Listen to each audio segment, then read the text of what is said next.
Hello and Ram Ram. I know you were expecting a video on chapter 4 of the India Base series and I assure you that it is being made. However, it appears our Russian friends in the interim decided on doing their own version of a dharna. Some are calling it fake and staged, some are calling it a CIA funded coup, and some are picking sides between Putin and Prigozhin. I think it's safe to say that the information space in India is general bewilderment tinged with a need to rationalize everything. Given all of this, a few of you reached out to me and asked me for additional context into what exactly was transpiring in Russia. When I sat down to write the explanation today, I realized that it might get obnoxiously long. And while I appreciate most of you would read it in full, not everyone is going to read a tome on some guy's Twitter wall. Hence, this video. The purpose of this video is to familiarize you with the main players, mainly Prigozhin and the Wagner group, explain the feud between Wagner and the Ministry of Defense or MOD, what the trigger for the march on Moscow may have been, why coup and civil war chatter was making the rounds, and the questions raised in the aftermath. I've tried to keep this as broad-based as possible so as not to lose you, so apologies in advance if I miss some details you think merit inclusion. That being said, praise the sun and let's begin. Yevgeny Viktorovich Prigozhin is the current leader of the Wagner group. He has a criminal history, having served 9 years of a 12-year sentence. Upon release in 1990, he began selling hot dogs in Leningrad alongside his stepfather. He then expanded into the business world, particularly into the restaurant business. Over time, he grew close to a certain Vladimir Vladimirovich Putin, aka President Putin. Eventually, he started gaining food contracts for schools in St. Petersburg and Moscow. The contracts that really made him rich, however, were those handed out by the Ministry of Defense. One of the reforms of Defense Minister Anatoly Serdyukov was the outsourcing of food. Up until 2010, the army made its food in-house, usually through conscript labor.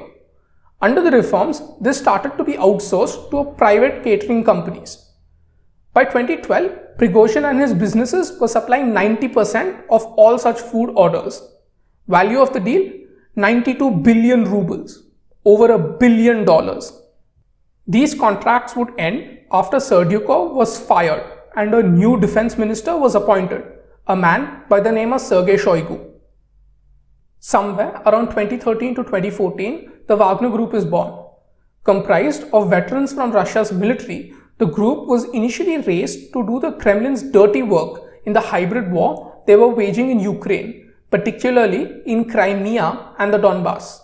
As such, it is extremely hard to uncover the exact past of the group or indeed much of its power structure.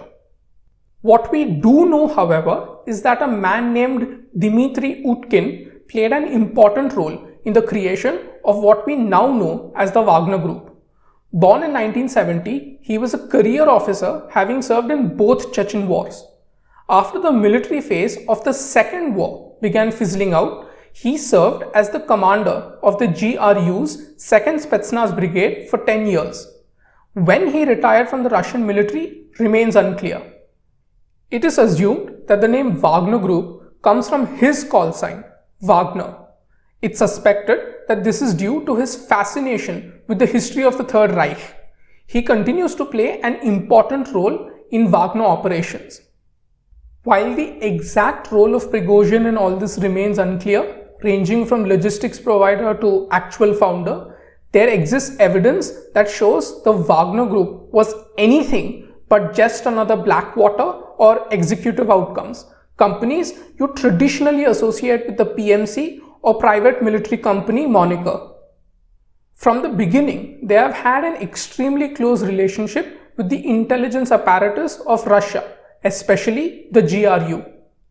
The GRU or GU, if you want to be technically correct, is an acronym for the Main Directorate of the General Staff of the Armed Forces of the Russian Federation. Long story short, it's military intelligence. What sets it apart, however, is its reputation. It executes everything from assassinations to sabotage to hybrid wars. They also run their own special forces units, one of which Dmitry Utkin commanded.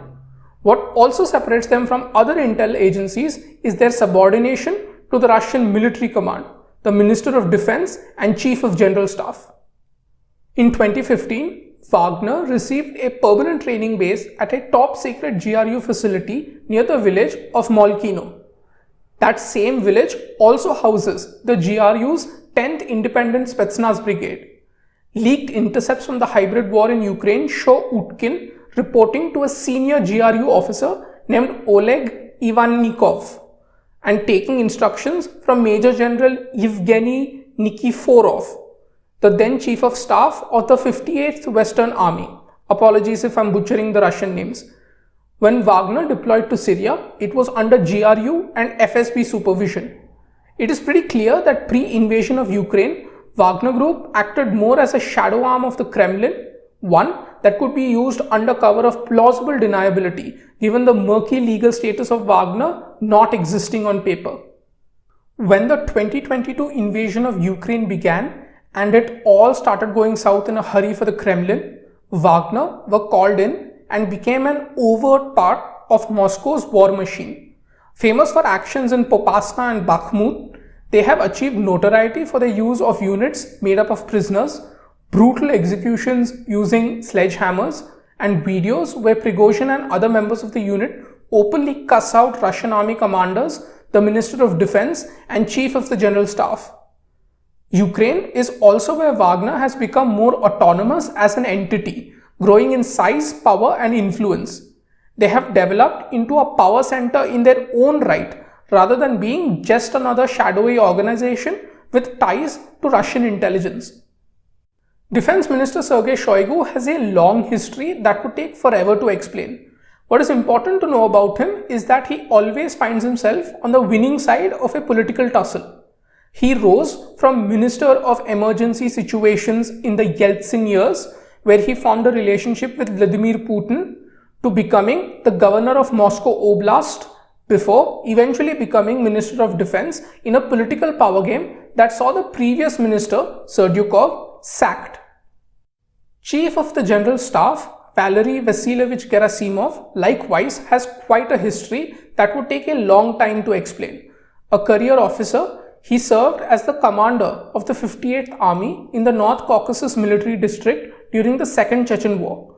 Before Ukraine, he achieved fame for something called the Gerasimov Doctrine. I'm not going to explain it here because it's super controversial. Some call it a pseudo-doctrine, some say it doesn't exist, some say it is his predecessor, Nikolai Makarov, who deserves all the credit. Some say it's a projection of Western analysts. A TLDR explanation is that it's another name for hybrid warfare. It arose because of the Crimean annexation and the hybrid war in the Donbass, both of which took place under Gerasimov's watch. He currently also serves as the commander of all Russian forces in Ukraine. The important point to note here is that both Defense Minister Shoigu and Chief of the General Staff Valery Gerasimov form the head of the Ministry of Defense. They are often seen as the face and cause of Russian military failures and incompetence in Ukraine. The feud begins brewing in earnest during the battle for Bakhmut, where Wagner soldiers and Prigozhin in extremely vulgar rants start blaming the Ministry of Defense for ammunition shortages and hold them responsible for the deaths of Russians in Ukraine. When I say extremely vulgar, I mean it. I can't even play them because if I did, YouTube would just take down my video instantly. In one of his more extreme rants, Prigozhin actually stands over the corpses of dead Wagner fighters and yells what has subsequently become a really famous meme on the internet. I'm not going to yell it out for the sake of your ears, but quote, Shoigu, Gerasimov, where is the effing ammo? End quotes. This is not the only time such a video rant was recorded and posted. Much before this, Wagner fighters also cussed out the two men using gay slurs I won't be repeating here for pretty obvious reasons. Wagner soldiers also posted videos of appeals for more ammunition while standing in a room brimming with the corpses of their comrades. As you'd expect, this didn't particularly sit well with the Ministry of Defense. In addition to getting cussed out and blamed for the deaths of Russians, they were now facing down a mercenary chief who was no longer under their control, who was actively running his own recruitment pipeline and who was the only person seeing success in Ukraine. Where the Ministry of Defense led efforts in Pavlivka and Vuhledar led to the destruction of entire units as well as the mauling of some of their best troops and armor for marginal to no gain, Wagner was able to project itself as advancing, taking an important town like Soldear. It should also be noted that while many Russian regulars were outfitted with T-72s dating back to the USSR and extremely shoddy kit, Wagner ran T-90s and BMP-3s while flashing expensive kit. The non-penal battalion units of Wagner Group remain incredibly well equipped when compared to most of the Russian army. It was a turf war and Wagner was gaining increasing autonomy, prestige and power. They had quickly gone from a bunch of ex-soldiers reliant on the Ministry of Defense to a parallel army capable of publicly feuding with the ministry for resources. In an effort to curb their growing influence within the Kremlin, General Sergei Surovikin, generally seen as an ally of Prigozhin, was replaced with Gerasimov as overall commander of the war in Ukraine. This happened on the 11th of January 2023. Additionally, the recruitment of prisoners into the penal battalions of Wagner Group was stopped. This was announced by Prigozhin on the 9th of February 2023. This was a massive announcement given how reliant the Wagner Group was on this source of manpower. Numbering in the tens of thousands, they served in special units where a service period of 6 months won them pardons for their crimes. They were used as cannon fodder in hopeless attacks on Ukrainian strongpoints to expose Ukrainian positions for Russian artillery fire and assault by better armed and trained contract soldiers who formed the shock troop corps within Wagner. This also occurred in the aftermath of another public spat between Wagner and the Ministry of Defense over praise for the victory in Soldear. Soldear is a town that lies north and slightly northwest of Bakhmut. It was an important town that protected the northern flank of the city. Taking it enabled Russia to pressure the Ukrainians inside the city from their flank. When the Ministry of Defense initially put out a statement over who took the city of Soldear, it omitted mention of the Wagner Group, prompting another war of words. Prigozhin would later claim that ammunition was cut off, so Wagner could not take Bakhmut because, quote-unquote, Soldear was enough. It is hard to understate how intense these public rants got.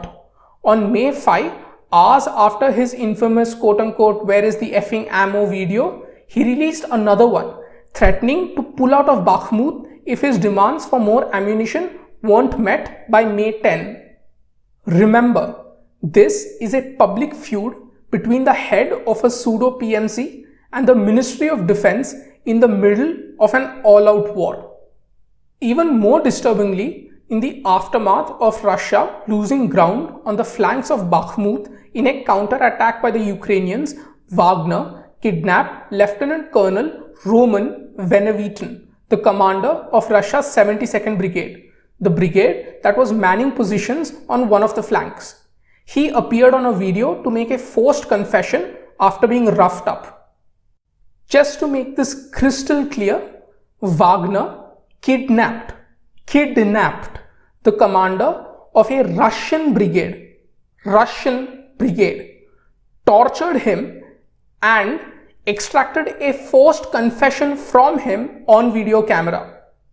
The commander, after being released, put out another video where he accused Wagner of robbing armor from the Russian Ministry of Defense units, coercing troops, torturing a soldier by starvation, sprinkling acid in his eyes and trying to set him on fire, sexually violating one soldier that led to the soldier taking his own life, kidnapping a howitzer battalion commander, beating him up, stealing his car and tossing him out with his hands tied up, kidnapping soldiers and exchanging them for ATGMs, anti-tank guided missiles, and ammunition, as well as pressing soldiers into slavery. slavery. He would also confirm being tortured by the Wagner group. All of this brings us to the possible trigger of what escalated tensions to new heights. The Ministry of Defense on the 10th of June 2023 issued an order that required quote-unquote all volunteer detachments to sign contracts with the ministry by July 1st, 2023. Even though this did not explicitly mention Wagner Group, it targeted them, as the Wagner Group are frequently referred to as quote-unquote volunteer assault detachments. Effectively, Wagner would cease to exist if this order were followed. They would be formally integrated into the structure of the Ministry of Defense and lose all the autonomy they had managed to secure for themselves. Moreover, it would mean the end of Prigozhin's influence within the Kremlin and open the door for his purge from power. And even a common layman knows how that sometimes ends in Russia. Prigozhin put out a statement on the 11th of June 2023 saying that Wagner would not follow any such order. Among the reasons given, and I quote here, Shoigu's inability to properly manage the military formations, end quote. On the 23rd of June 2023, Prigozhin released a video of another one of his rants. He explicitly stated that this war began not to denazify or demilitarize Ukraine, but in order for Minister of Defense Shoigu to become Marshal and win another Hero of the Russian Federation medal. He also claimed the Ministry of Defense was attempting to deceive the president with stories of Ukrainian aggression and an attack by the Ukrainians together with the NATO bloc.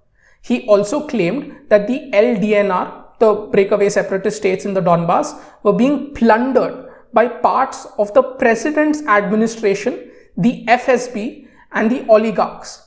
The army corps that were supposed to have been raised in these regions to respond to quote Ukrainian aggression end quote were non-existent. The number of soldiers were kept at a minimum and corrupt generals stole the budget allocated to this venture. He undermined the Russian claim of Ukrainians shelling the Donbass pre-invasion by claiming there was nothing out of the ordinary in the exchange of fire between the Russians and the Ukrainians. All of this alongside claims of Russia losing ground in Zaporizhia and Kherson, high casualties, and commanders being forced to lie in the reports so as to not anger high command.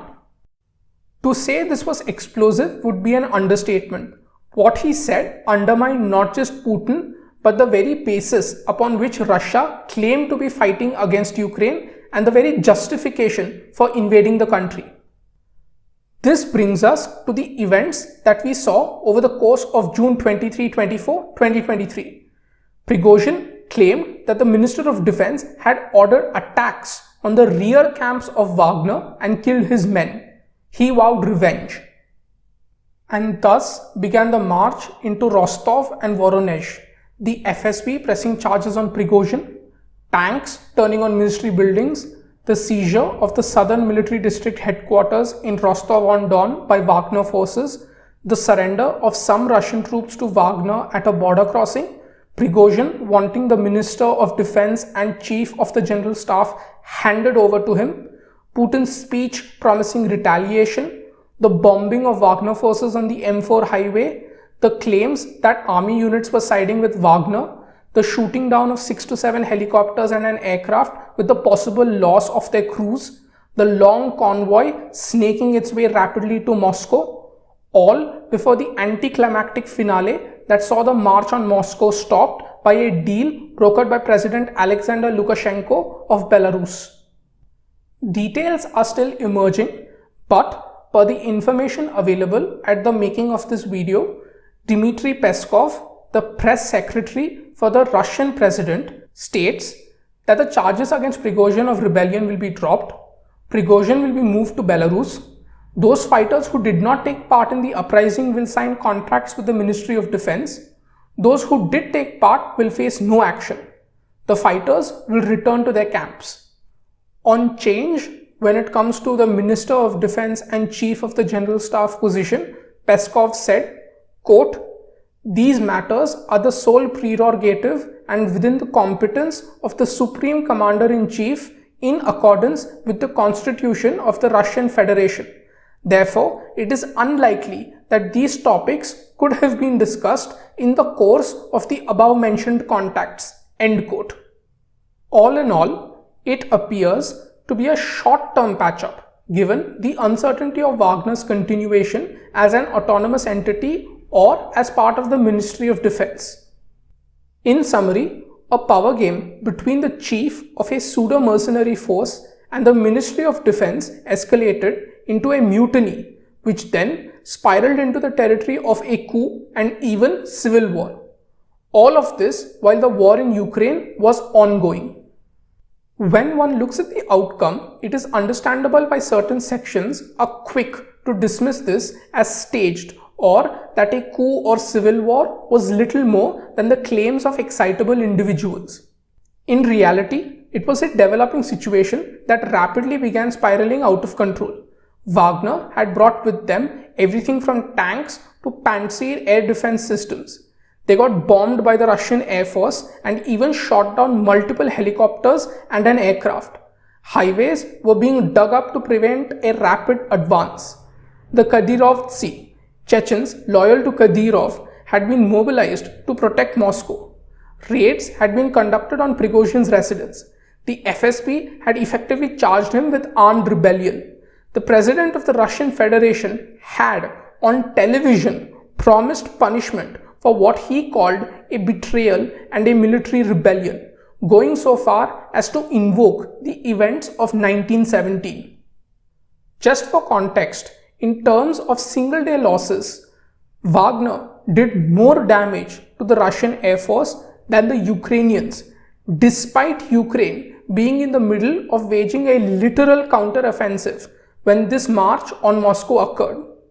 The possibility of a coup and indeed a civil war were very real. That a deal averted this does not take away from the seriousness of the events or their ramifications. Trivializing such possibilities, therefore, simply does more harm than good in the eventual overall analysis of the situation. Something that is often overlooked but is known to those who follow the war is the abuse and conditions that regular Russian soldiers endure. Elite infantry such as the VDV, Airborne Forces, GRU, or naval infantry have taken horrendous casualties due to a combination of their employment as stormtroopers and the incompetence of their commanders. The disasters of Hostomel, Mariupol, Mykolaiv, Pavlivka, Soldear, and Vuhledar are well known. Highly trained infantry sent into the teeth of well-prepared defenses in waves, entire units being mauled so badly they are pulled out and have their ranks refilled by mobilized soldiers before being recommitted into assaults. A little while ago, news broke of a Russian offensive on the Kremlin axis being led by VDV contingents. In a matter of days, videos emerged of attacks being repelled and lost Ukrainian positions being recaptured, with the corpses of Russian KIA littering the trenches. Stories of the horrendous abuse Russian mobilized are subjected to are not new. Torturing soldiers who refuse to fight, lack of training, kit, food or command, soldiers dumped in positions with nothing but AKs and 3 magazines, entire units being shredded by artillery because they were abandoned in unprepared positions, fratricide, excessive alcoholism, misallocation of soldiers into storm detachments even if they were trained in other specialities, being told they are little more than quote-unquote meat by their commanders, units that are disbanded and, I quote here, sold as cannon fodder to different outfits, aid being stolen, units being deceived into becoming storm detachments, and complaints of pay being withheld. These are just some of the stories that have been documented. I tip my hat here to Chris O. Wiki, who has collected the videos and stories in threads since last year. If his pro-Ukrainian leanings lead you to suspect the information, please visit the links he provides in his threads to Russian Telegram channels and media outlets that are the source of such information. Also, please be careful as some of the stories and videos can be quite graphic and harrowing. While the Russian military has retained cohesion, can we really dismiss the possibilities of more mutinies and even a civil war in the wake of these documented facts and Prigozhin's march on Moscow? The Russians may yet hold on and outlast the West in their support for Ukraine. But if I told all of you last week that Yevgeny Prigozhin would march on Moscow, covering hundreds of kilometers in days, effectively declaring war on the Ministry of Defense, face little to no resistance, shoot down Russian helicopters, seize the key logistical nodes in Rostov and Voronezh that supply the Russian war effort, take Russian troops prisoner, get charged by the FSB, refuse to obey Putin, and turn armor on a military district headquarters, all before reaching a deal and being allowed to get away with his actions, how many of you would have taken me seriously? And how many of you would say I have a really well-developed imagination? More pressingly, what such petty squabbles overlook are the ramifications of this mutiny and the march on Moscow. The Russian president, who was careful to cultivate an image of a strongman, who is functionally a modern czar in all but name, was forced to make concessions to a pseudo-mercenary chief he raised, nourished, protected, and elevated to power. Someone stood up to President Putin, extracted concessions, and quote-unquote won. If there are indeed changes at the MOD, it would be effectively rewarding Prigozhin for his actions. The outcome has left the President and the Ministry of Defense looking weak. How does this mutiny affect power dynamics within the Kremlin? Prigozhin is, bare minimum, responsible for the loss of 6 to 7 helicopters and a plane along with their crew. We aren't talking about mobilized soldiers here, we're talking about pilots. He mutinied, took control of cities, pointed tanks at government buildings, openly refused to obey Putin, occupied the southern military district headquarters, and stopped just 200 kilometers from Moscow. And he got away, at least for now. Questions on why Prigozhin's advance faced such little resistance and the loyalties of certain units within the VDV and GRU are of course already doing the rounds. In the short term, there may be no impact on the war in Ukraine, but the long-term impact remains to be seen. News of what occurred may take time to penetrate the information bubble of Russian regulars, but eventually the news of how Prigozhin turned his guns on Moscow will suffuse through the rank and file, perhaps influencing their own relationship with the Ministry of Defense. The overall impact of this on the war in Ukraine, likewise, remains to be seen, though one suspects it could be for the worse. Wagner, for all its flaws, were among the best units Russia had in Ukraine. What is to become of them? If they are absorbed into the Ministry of Defense, how does their absorption into the ministry affect the battlefield performance? What is the future of the Wagner Ministry of Defense cooperation? Will they trust each other after what has happened? Will Wagner still retain its newfound autonomy? What of the other Siloviki within the Kremlin who are pro-war and see Prigozhin's actions as unpardonable? Does Putin attempt to deal with Prigozhin? If so, how does that impact Russia's prospects, not just in this war, but in places like Africa, where Wagner is used to push Kremlin influence? Rather than rationalizing what has happened, perhaps it is wise to ask why so many of us were unable to track the brewing discord between the camps, remained so oblivious of Wagner's origins and development despite the force being involved in some of the fiercest fighting in Ukraine for months, and whether the assessments we make about the war are anchored in reality or based on the propaganda we want to believe, given our history with the West and Russia. Russia saw a mutiny, a rebellion. It avoided a coup. It avoided a civil war, narrowly. Thank you for watching my video. Please consider liking this video and hitting the subscribe button if you found the video useful. Until next time.